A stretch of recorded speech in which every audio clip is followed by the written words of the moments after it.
Алсу апа, менә сез исемен белгече буларак, бүгенге калып тапшыруын нинди җөмлә белән башлар идегез? Мин интригадан башлар идем. Өйдә утырып кына ничек акча эшләргә дип. Бу бик кызык тоела. Алайса башлыйбыз. Миңа гел шул сорауны бирәләр иң беренче. Ничек подписчикларны арттырган? Сезнең алдыгызда шундый шикләнмәгән мөмкинлекләр ачылган заманда яшисез сез. 16 яшендә үзенең агентствосын оештырган һәм инде зур команда белән миллионлык бюджетлар белән эшли торган егет. Ой, берсе дә түгел. Сезнең эшчәнлекнең бөтен асылын ачып бирергә тиеш. Соңгы 9 пост аккаунтында 1000 кеше булса, рилслар сиңа бирергә мөмкин 3000, 5000, 7000 охватнада. Мөмкинлек бар дисәләр, мин кругосветкага китәр идем.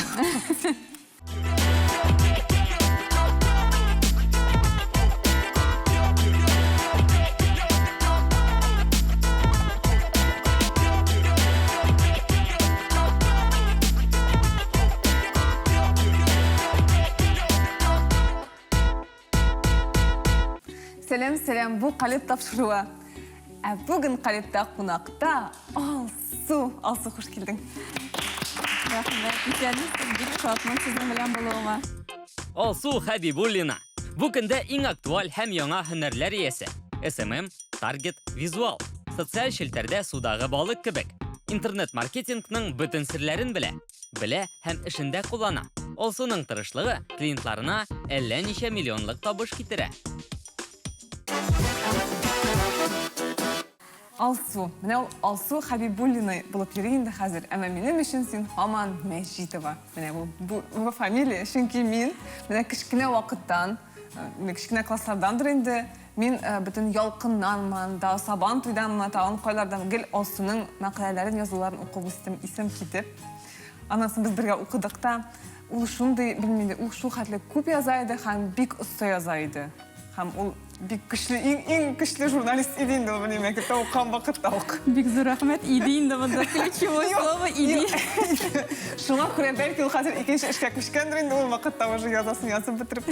Ә син менә үзеңнең шундый хәтәр икәнеңне аңлый идеңме, шул хәтле аерылып торганыңны башкалардан? Дөресен әйтәм, юк, аңламый идем, бу минем өчен индедер үзеннән үзе шулай булырга тиешле бер кебек иде. Миңа ошый иде язырга кичкенәдән. Иң беренче мин шигырьләр яза башлаган идем 3нче класста. Аннан соң инде минем татар теле укытучым Нурзидә апа, ул миңа газетага мәкаләләр язып карарга киңәш итте. Мин шулай итеп мәктәптәге төрле яңалыкларны, хәбәрләрне газетага башта район газетасына, нары Сабантуй, ул вакытта журнал түгел әле, газета иде, Сабантуй газетасына, Ялкын журналына яза башлаган идем инде. Шулай итеп, менә без ул вакытта, син хәтерләсәң, ниндидер бер дулкын кебек идек. Анда бик күп янда, чөнки мин үземне ни өчен мин үземне текә дип санамыйдым, чөнки миннән яхшырак язучылар да бик күп иде, мин сокланган кешеләр дә бик күп иде. Шуңа күрә мин үземне ничектер бик әйбәт язам дип беркайчан да уйлаганым булмады.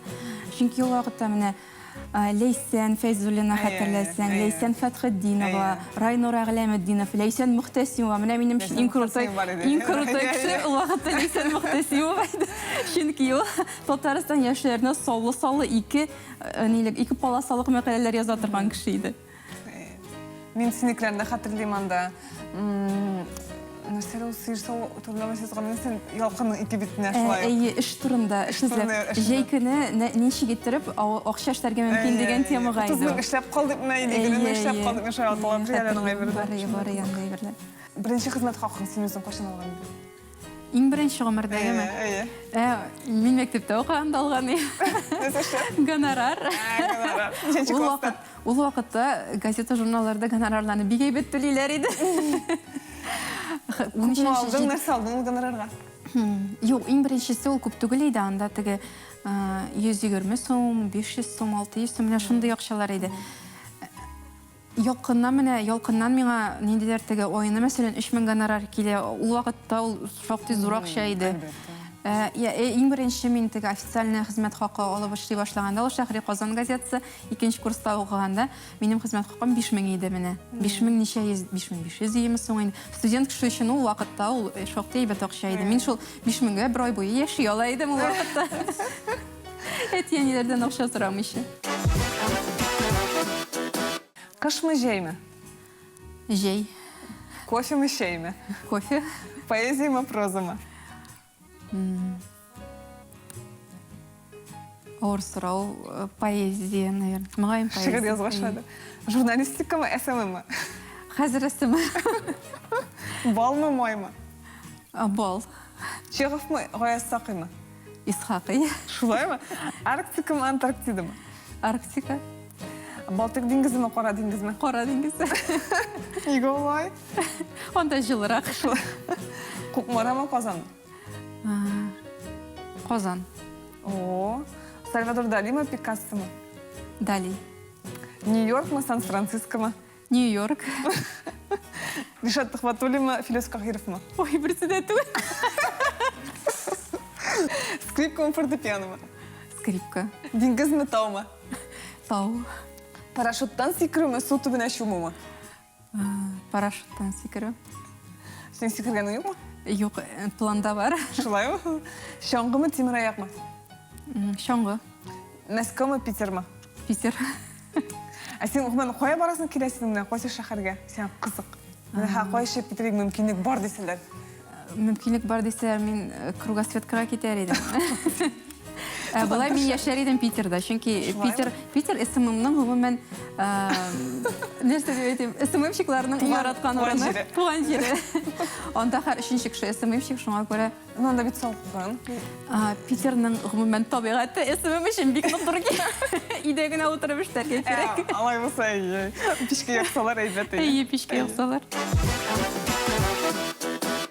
Болашақта кім бұларға қиылған едіңіз? Журналистик фәнінде ең ұшағаны, хам ұшамаған нәрсе ол? Мен шынапта кішкенеден журналист бұларға қияланған едім. Хам ол қиялымны мен тұрмышқа ашырдым деп тәйтерге мүмкін енді. Шынки мені шул мектепте оқығанда оқ яза башлау. Анары екінші курстан оқ мен ішлей башладым Шахри Қазан газетсында, анары Ялқын журналында ішледім. Аннан соң интернет-порталда ішледім. Журналистиканың ең ауыры менің үшін ол қар вақыт объектив болып қала білу. Яғни сен өзіңнің фикіріңді генә түгел, әнендейдір объектив фикірні кішіге трансляцияларға тиеш. Шуңа күрә ең ауыры менің үшін шул еді. Яғни сен язасың, ол бар-бар сенің нендейдір фикірің болып қала, ол бұларға тиеш, сенің фикіріңді генә түгел, әміне объектив шын барлықны шағылдыра тұрған әйбір бұларға тиеш. Ең ауыры шул еді. Бәлки менің журналистикадан кетуім де шуның білән бәйлі болғандыр, чөнки мен оңлай башладым. Журналистикада бигүк объектив, бигүк хақиқатны әйтіп беріп бітіріп болмай екен деген. Шын дұрысын емес әйтігілігі. Замана профессияларында нишек юғалмасқа, мінә бұл профессия синің нишек оңларға? Бик яқшы сұрау, бик зор рахмет бұл сұрауың үшін. Мен сізден біраз күнләшем де, чөнки сіздің алдығызда мүмкінліктер бик зор.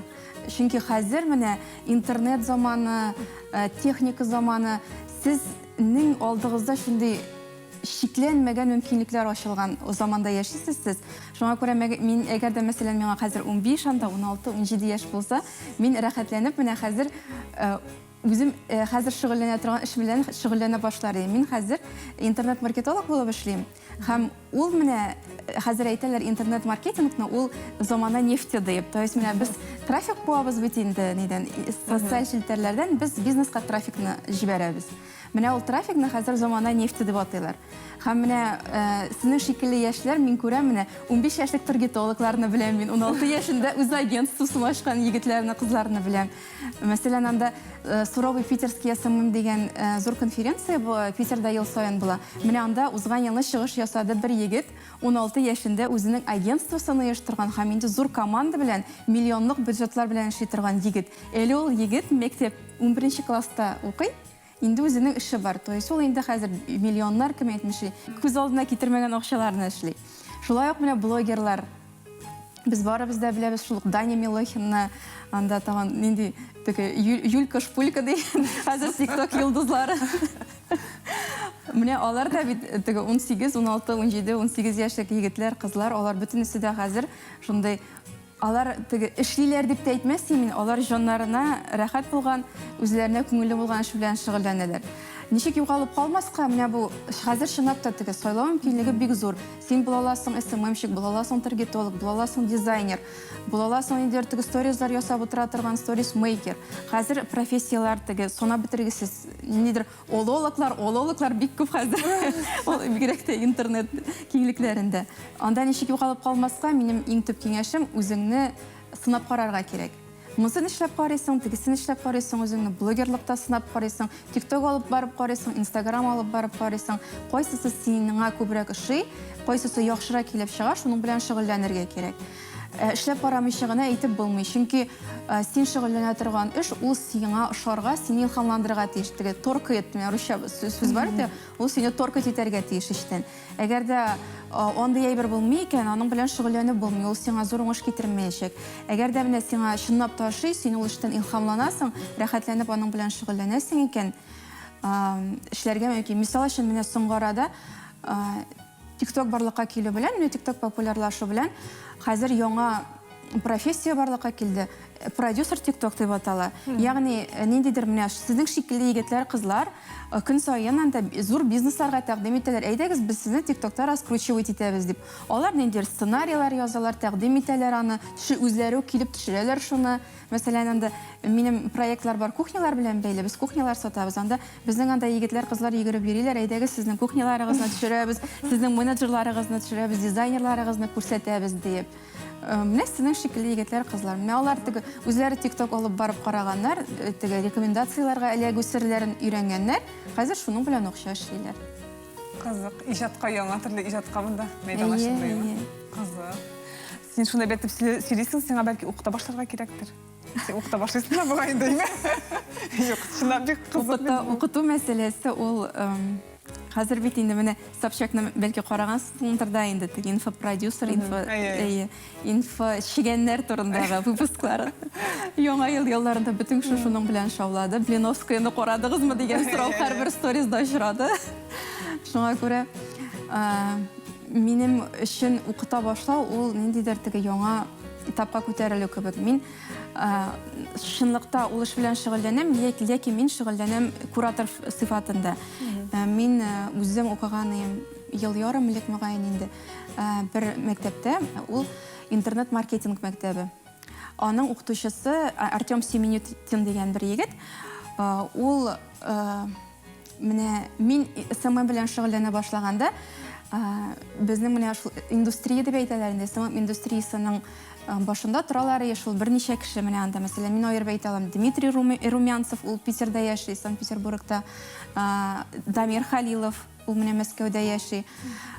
Шулар рәтендә Артем Семенютин да бар. Мин аның эшчәнлеген дип әйтәм инде. Шул 2016-17 еллардан бирле күзәтеп киләм. Менә мин үзем шуңа укырга бардым шул кешегә инде, шуның мәктәбенә. Һәм уңышлы тәмамладым ул мәктәпне. Шуннан соң мине куратор буларак чакырдылар. Мин 2 потокта куратор булып эшләдем. Хәзер инде соңгы потокта мин кураторларның җитәкчесе булып анда эшләдем. Шуңа күрә мин үзем укытмыйм, эксперт буларак, инде спикер буларак, гомумән шул процесста катнашам дип әйтергә була, укыту процессы. Минемчә, сиңа тиздән үз мәктәбеңне ачырга кирәк. Татар телендә. Хәзер алсу белән әгәр дә буны эшләп буламы юкмы, белмим. Монда Instagram'dan скриншотлар алган идем, үземнең танышларым унаткан. Гомумән менә Шаянтова. Менә бу Шаянтованың Instagram бите. Менә безнең SMM-щик маркетолог буларак караганда, менә бу беренче 9, анда яки 12, яки 15 инде төрле экранда төрлечә күренә бит инде алар. Менә шул постлар сезнең эшчәнлекнең бөтен асылын ачып бирергә тиеш. Соңгы 9 пост. Менә мәсәлән, шундый теге күнекмәләр дә эшлиләр. Скриннар җибәрәләр дә, анда башы нителгән, киселгән була инде. Теге аккаунтның исемнәре юк. И угадать итәргә кирәк, нәрсә белән шөгыльләнә, нәрсә сатамы, нишлиме, нәрсә белән шөгыльләнәме шуны. Менә монда мин әйтерем шагылдыра дип, менә монда балаларны күрәм мин, ләкин менә игътибар итсәгез, менә бер төрле ракурслар. Игътибар итәсезме? Бөтенесе бер төрле. Менә бу мәсәлән ниләрне, фотографияларны төрле почмакка ыргытырга, аларны төрле ракурслар, төрле планнар белән алыштырырга кирәк. Чөнки теге карагач сразу күзгә бәрелә, менә аста уже нәрсе дип Давид итәдиләр инде менә. Һаман бер уже карыйсы интенсивлеме? Былай шөгыльдыра дип әйтергә теге аңлашыла, что балалар өчен, яшьләр өчен телевидение икәне аңлашыла, чөнки менә монда теге күренеп тора инде экраннар әйе. Тагын менә өстәргә мөмкин ниндидер эш процессын күрсәтә торган. Мәсәлән, фотографиялар съемочный студиядан, операторларнан да тагын нәрсә өстәр идем мин. Ниндидер тагын менә һава җитмәс. Менә монда һава күп, конечно. Воздух теге. Воздух дип әйтәләр инде однотонный ниләрне. Бер төрле фонны воздух дип әйтәләр. Менә монда фон бар, ләкин ул бер җирдә урнашкан. Теге аны төрле җиргә нитсәң, төрле җирләргә урнаштырсаң, башка төрлерәк күренер иде. Кызык. Без тагын бар әле анда хәзер. Әйдәгез, карыйк әле. Мен сұрап алдым кешеләрдән, теләсә кемнең алырга да. Монда бу тоже менә теге уен шикелле инде. Менә матур кыз. Ул телевидениедә менә монда төшкән, микрофоннар тотып. Үз бәясен белә торган. Үзен бәяли белә торган. Яки үз бәясен белә торган, үзен күрсәтергә тырыша торган. Ну, менә монда бик күп портрет фотографиялары. Тагын менә визуал буенча тагын бер стиль дип әйтәме соң сезгә бәлки лайфхак табылыр. Менә бу 15 яки 9 фотографияның 20% булырга тиеш ниндидер урыннарны күрсәтә торган фотографиялар. Ул булырга тиеш менә ничек дип әйтәләр әле? Архитектурныймы, яки интерьерны, урынны күрсәтә торган ниндидер фотографиялар. Алар крупный планнар булырга тиеш, 1-2, чтобы теге. Менә монда карыйсың, игътибар итсәгез, күз цепляется ничек була ул татарча, күз төшә торган. Күз төшә торган. Әйберләр юк. Менә ул крупный планнар, ире планнар ни өчен кулланыла? Алар менә крючоклар шикелле. Электр ала. Синең күзең иң беренче крупный планга төшә. Һәм синең аны карыйсың килә башлый. Кешенең психологиясы белергә кирәк. Кешенең психологиясы крупный план булса, син сразу шуны өйрәнергә тотынасың шунда ук. Һәм аннары аны ачып карыйсы килә башлый. Менә бәлки үзегездә дә яки аннары общий планнар шулай ук ни өчен кирәк? Теге 1-2 планны общий иттерәләр. Гомумән теге зур ниндидер һәм анда ниндидер вак әйбер. Ни өчен? Чөнки кеше аңа кирип, аны зурайтып карыйсы килә башлый. Шуның өчен. Аннары менә тоже игътибар итсәгез, менә монда линейный. Менә линия, гел линиялардан тора. Ни өчен менә төрле позалар кирәк? Ятып та төшергә кирәк фотографиягә. Кай вакыт ятып та төшергә кирәк. Менә бу бөтенесе линиялар булгач, алар сливаться итә, бөтен лента бер төрлегә әйләнә. Әгәр дә менә бер фотография мондай, икенчесе менә мондай булса, өченчесе менә мондай булса, алар инде ничектер шулай ук карарга, гармония барлыкка килә, баланс барлыкка килә. Әйдә тагын күчегән анда тагын бар. Ләйсән, ну менә монда менә тагын әйтергән, менә движение фотографиялар, хәрәкәтне күрсәтә торган фотографиялар шулай ук бик отышлы. Менә монда мисал өчен аларның сизелә теге ниндидер хәрәкәт ясаганда төшкән эмоциялар менә, миңа менә бу лента күбрәк ошый. Теге чагыштырганда, чөнки монда кеше ачыла. Менә эмоциялы, ниндидер актив тормыш алып бара торган, сөйкемле, гаилә фотография, менә монда гаилә, наверное, эшен ярата торган, гаиләсен ярата торган. Менә монда, менә сизәсезме, менә монда эш процессын күрсәтә, менә монда крупный план. Монда более живой дип әйтәм, ләкин шулай ук монда Ләйсән күбрәк лентада. Мин тагын менә ниндидер теге репланнар белән нитер разбавлять итәрем бераз лентаны. Монда Арсланның сорауы бар иде безнең Арслан Хәмит. Инстаграмда подписчиклар санын арттыру өчен берничә лайфхак әйтә аласызмы? Һәм гомумән интернетта ничек акча эшләп була икән? Хәзер интернетта акча эшләп. Акча эшләүнең юллары бик зур. Подписчиклар менә бик еш очрый торган сорау инде менә. Миңа гел шул сорауны бирәләр иң беренче. Ничек подписчикларны арттырырга? Беренчедән, менә син мәсәлән блог алып бара башладың Инстаграмда, син аңларга кирәк, син кем өчен алып барасың блогны? Синең аудиторияң кем икән аңларга кирәк. Менә мисал өчен мин алып бара башладым, мин блогымны мәсәлән телим үзем шикелле фриланста эшләргә теләүчеләр өчен инде. Аннары мин эзлим шуңа ошаган блогларны. Мәсәлән, яки анда син мәсәлән блог алып бара башладың, син лайфстайл блогер, яшь мәсәлән мәктәп укучысы, үзеңнең блогыңны алып барырга телисең һәм подписчиклар артырга телисең. Синең аудиторияң ул синең шикелле яшьләр булачак. Беренчедән син хәзер эзлисең үзең шикелле блогерларны, яшь блогерларны табасың, аларга подписываться итәсең һәм көн сайын анда 50 кешегә язылырга була. Син вручную аларның подписчикларына языласың. Һәм алар күреп, менә бу иң простой инде, иң банальный, иң серый дип әйтәләр инде аны, ул теге гадел не түгел инде, гадел юл дип әйтмәсем мин. Ләкин ул менә акчасы булмаган, әлегә реклама бирә алмаган егетләр, кызлар өчен яхшы юл. Взаимный подпискалар дип атала. Син языласың, алар нидер егет язылганын күреп, язылалар. Синең өчен лайфхак кызларга язылырга мөмкин. То есть кызларга сен подписаться итсәң, кызларга бик кызык булачак, нинди егет язылды микән минем монда дип. Һәм алар синең аккаунтыңа керәчәкләр. Әгәр дә синең контентың кызык була икән, алар синдә калачаклар язылып. Моның өчен сиңа игътибар итсеннәр өчен синең аватарың ул булырга тиеш аерылып тора торган. Мисал өчен, ул бик крупный план. Яки синең ярты йөзеңне төшергән. Ниндидер анда, мәсәлән, бер маркетолог бар, аның аватарында ул противогаз киеп төшкән.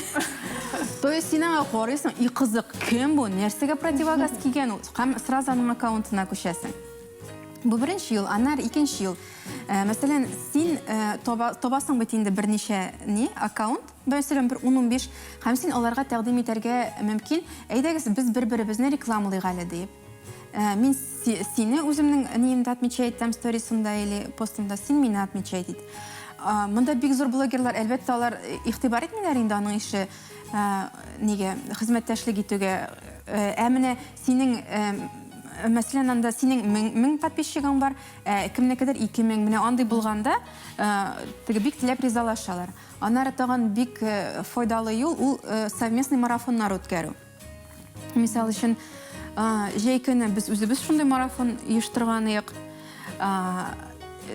Блогерлар, СММщиклар татарча, нәкъ татар телендә ниндидер теге сөйли белгән, эшли белә торган кешеләр, без бергә җыелыштык та 7-8 аккаунт һәм инстамарафон дигән шундый чара үткәрдек. Бер атна эчендә һәрбер спикер чыгышлар ясады һәм марафонның үзенең аккаунты булдырыла.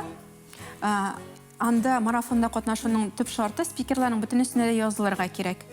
Мәсәлән, анда ничә 800 кеше марафонда катнашты. Ул кешенең 800-ы да безнең 7-безгә дә язылып чыкты. Ләкин мондай марафонда обязательно кирәк ниндидер бер эрерәк блогерны җәлеп итәргә. Моның өчен без үзара мәсәлән акча, акча, мәсәлән, 1000-нән скидываться итәсез дә 6 кеше 6000 була. Бер блогердан реклама сатып аласыз. Безнең инстамарафонны, мәсәлән, ниндидер марафонны рекламалый әле дип. Аннары тагын бер юл инде ул блогерлардан реклама сатып алу, ләкин хәзер блогерларда реклама сатып алу бик кыйммәткә төшә. То есть блогерлар хәзер үз бәяләрен беләләр, спрос барлыгын беләләр, шуңа күрә бәяне югары куялар.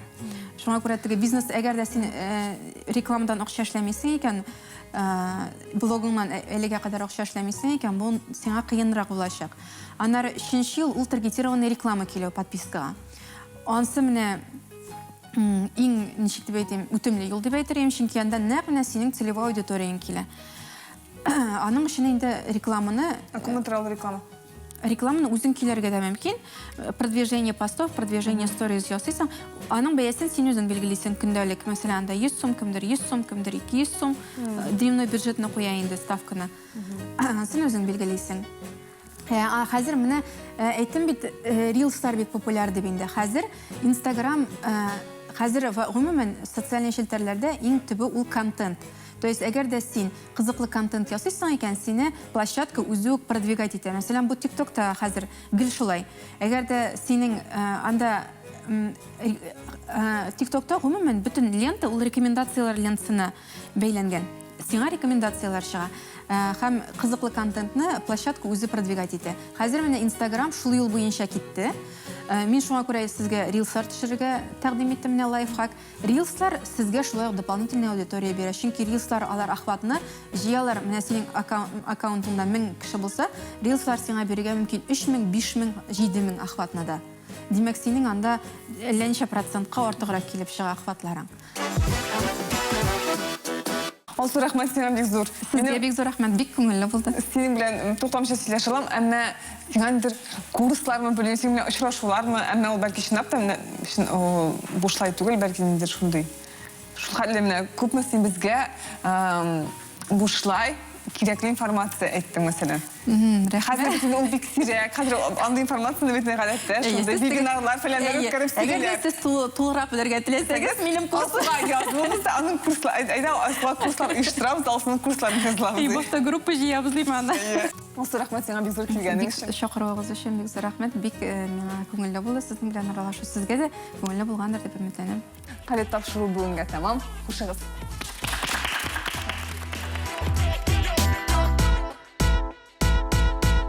Алсу апа, интервью бирү рәхәтме? Миңа бик рәхәт, җиңел булды. Бик рәхмәт сезгә. Ә менә бу тапшыруның менә күңелгә кирип яткан бер матур сорау калдымы? Әйе, сораулар бик матур иде, барысы да мәгънәле иде. Иң ошаган сорау миңа булгандыр мөгаен подписчиклар җыю буенча. Чөнки аны биргән кеше бу мәсьәлә белән чынлап та кызыксына, үзенең дә подписчиклар җыясы килә кебек тоелды миңа. Менә күрдегезме, күпме файдалы мәгълүмат белдек без бүген. Алайса, хушыгыз!